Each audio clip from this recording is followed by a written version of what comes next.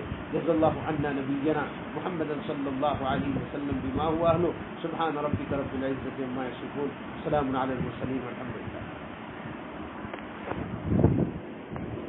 اسلامی مائیں اور بہنیں